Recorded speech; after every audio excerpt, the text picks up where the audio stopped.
I have yet to give a speech or have a meeting where somebody doesn't ask me the millennial question.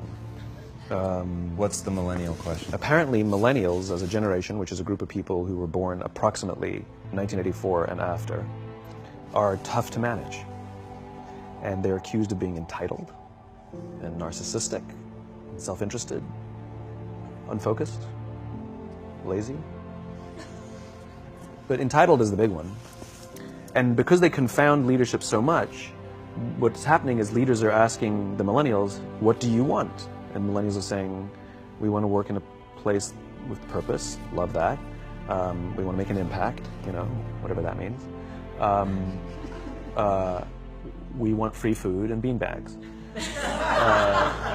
And so somebody articulates some sort of purpose, there's lots of free food and there's beanbags, and yet for some reason, they're still not happy. And that's because they're missing. There's a missing piece. What I've learned is that I can break it down into four pieces. Right? There are four things, four characteristics. One is parenting. The other one is technology. The third is impatience, and the fourth is environment. The generation that we call the millennials, too many of them grew up subject to, not my words, failed parenting strategies. Where, for example, they were told that they were special all the time. They were told that they could have anything they want in life, just because they want it. Some of them got into honors classes, not because they deserved it, but because their parents complained. And some of them got A's, not because they earned them, but because the teachers didn't want to deal with the parents. Some kids got participation medals. You got a medal for coming in last, right? Which the science we know is pretty clear, which is it devalues the medal and the reward for those who actually work hard, and it actually makes the person who comes in last feel embarrassed because they know they didn't deserve it, so it actually makes them feel worse, right? So you take this group of people, and they graduate school, and they get a job, and they're thrust into the real world, and in an instant, they find out they're not special, their moms can't get them a promotion, that you get nothing for coming in last, and by the way, you can't just have it because you want it. And in an instant, their entire self-image is shattered. And so you have an entire generation that's growing up with lower self-esteem than previous generations. The other problem, to compound it, is we're growing up in a Facebook, Instagram world. In other words, we're good at putting filters on things. We're good at showing people that life is amazing even though I'm depressed. And so everybody sounds tough, and everybody sounds like they got it all figured out. And the reality is there's very little toughness, and most people don't have it figured out. And so when the more senior people say, well, what should we do? They sound like, this is what you got to do. And they have no clue. Right? So you have an entire generation growing up with lower self-esteem than previous generations, right? Through no fault of their own. Through no fault of their own, right? They were dealt a bad hand. Now let's add in technology. We know that engagement with social media and our cell phones releases a chemical called dopamine. That's why when you get a text, it feels good, right? So, we've all had it where you're feeling a little bit down or feeling a bit lonely, and so you send out 10 texts to 10 friends, hi, hi, hi, hi, hi, because it feels good when you get a response. It's why we count the likes, it's why we go back 10 times to see if my Instagram is growing slower, did I do something wrong? Do they not like me anymore, right? The trauma for young kids to be unfriended, right? Because we know when you get a hit of dopamine, which feels good. It's why we like it, it's why we keep going back to it. Dopamine is the exact same chemical that makes us feel good when we smoke, when we drink, and when we gamble. In other words, it's highly, highly addictive, right? We have age restrictions on smoking, gambling, and alcohol, and we have no age restrictions on social media and cell phones, which is the equivalent of opening up the liquor cabinet and saying to our teenagers, hey, by the way, this adolescence thing, if it gets you down... But that's basically what's happening. That's basically what's happening, right? That's basically what happened. You have an entire generation that has access to an addictive, numbing chemical called dopamine through social media and cell phones as they're going through the high stress of adolescence. Why is this important? Almost every alcoholic discovered alcohol when they were teenagers. When we're very, very young, the only approval we need is the approval of our parents. And as we go through adolescence, we make this transition where we now need the approval of our peers. Very frustrating for our parents, very important for us. It allows us to acculturate outside of our immediate families into the broader tribe, right? It's a highly, highly stressful and anxious period of our lives, and we're supposed to learn to rely on our friends. Some people, quite by accident, discover alcohol and numbing effects of dopamine to help them cope with the stresses and anxieties of adolescence. Unfortunately, that becomes hardwired in their brains, and for the rest of their lives, when they suffer significant stress, they will not turn to a person, they will turn to the bottle. Social stress, financial stress, career stress, that's pretty much the primary reasons why an alcoholic drinks, right? What's happening is, because we're allowing unfettered access to these dopamine-producing devices and media, basically it's becoming hardwired, and what we're seeing is, as they grow older, too many kids don't know how to form deep, meaningful relationships. Their words, not mine. They will admit that many of their friendships are superficial. They will admit that their friends, that they don't count on their friends, they don't rely on their friends, they have fun with their friends, but they also know that their friends will cancel on them if something better comes along. Deep, meaningful relationships are not there because they never practice the skill set, and worse, they don't have the coping mechanisms to deal with stress. So when significant stress starts to show up in their lives, they're not turning to a person, they're turning to a device, they're turning to social media, they're turning to these things which offer temporary relief. We know, the science is clear, we know that people who spend more time on Facebook suffer higher rates of depression than people who spend less time on Facebook. These things balance. Alcohol is not bad, too much alcohol is bad. Gambling is fun, too much gambling is dangerous. There's nothing wrong with social media and cell phones. It's the imbalance. If you're sitting at dinner with your friends and you're texting somebody who's not there, that's a problem. That's an addiction.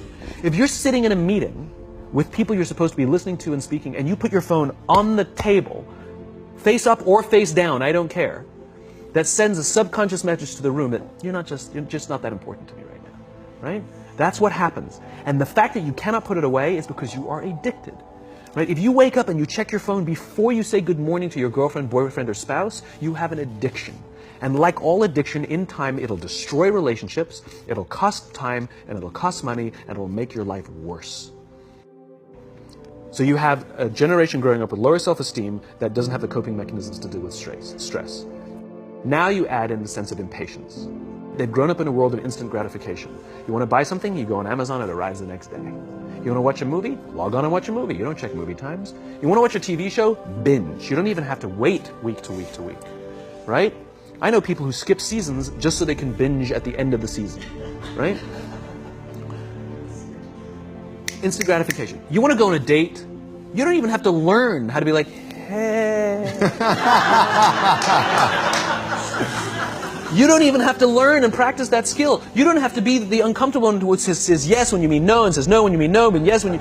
You don't have to swipe right. Bang, I'm a stud. Right? You don't have to learn the social coping mechanisms. Everything you want, you can have instantaneously. Everything you want, instant gratification. Except job satisfaction and strength of relationships, there ain't no app for that. They are slow, meandering, uncomfortable, messy processes. And so I keep meeting these wonderful, fantastic, idealistic, hardworking, smart kids. They just graduated school. They're in their entry-level job. I sit down with them and I go, how's it going? They go, I think I'm going to quit. I'm like, why? They're like, I'm not making an impact. I'm like, you've been here 8 months. You know? It's as if they're standing at the foot of a mountain and they have this abstract concept called impact that they want to have in the world, which is the summit. What they don't see is the mountain. I don't care if you go up the mountain quickly or slowly, but there's still a mountain. And so what this young generation needs to learn is patience. That some things that really, really matter, like love, or job fulfillment, joy, love of life, self-confidence, a skill set, any of these things, all of these things take time. Sometimes you can expedite pieces of it, but the overall journey is arduous and long and difficult. And if you don't ask for help and learn that skill set, you will fall off the mountain, or you will, the worst case scenario, and we're already seeing it, the worst case scenario is we're seeing an increase in suicide rates, we're seeing an increase in this generation, we're seeing an increase in accidental deaths due to drug overdoses, we're seeing more and more kids drop out of school or take leaves of absence due to depression. Unheard of. These are all, this is really bad. The best case scenario, those are all bad cases, right? The best case scenario is you'll have an entire population growing up and going through life and just never really finding joy. They'll never really find deep, deep fulfillment in work or in life. They'll just waft through life, and it'll be just, it's fine. How's your job? It's fine. The same as yesterday. How's your relationship? It's fine. Like that's the best case scenario. Which leads me to the fourth point, which is environment. Which is we're taking this amazing group of young, fantastic kids who are just dealt a bad hand. It's no fault of their own. And we put them in corporate environments that care more about the numbers than they do about the kids. They care more about the short-term gains than the long-term life of this young human being. We care more about the year than the lifetime, right? And so we are putting them in corporate environments that aren't helping them build their confidence, that aren't helping them learn the skills of cooperation, that aren't helping them overcome the challenges of a digital world and finding more balance, that isn't helping them overcome the need to have instant gratification and teach them the joys and impact and the fulfillment you get from working hard on something for a long time that cannot be done in a month or even in a year. And so we're thrusting to them in corporate environments, and the worst part about it is they think it's them. They blame themselves. They think it's them who can't deal. And so it makes it all worse. It's not. I'm here to tell them it's not them. It's the corporations, it's the corporate environments, it's the total lack of good leadership in our world today that is making them feel the way they do. They were dealt a bad hand, and I hate to say it, but it's the company's responsibility. It sucks to be you, like we have no choice, right? This is what we got, and I wish that society and their parents did a better job. They didn't. So we're getting them in our companies, and we now have to pick up the slack. We have to work extra hard to figure out the ways that we build their confidence. We have to work extra hard to find ways to teach them the social skills that they're missing out on. There should be no cell phones in conference rooms. None. Zero.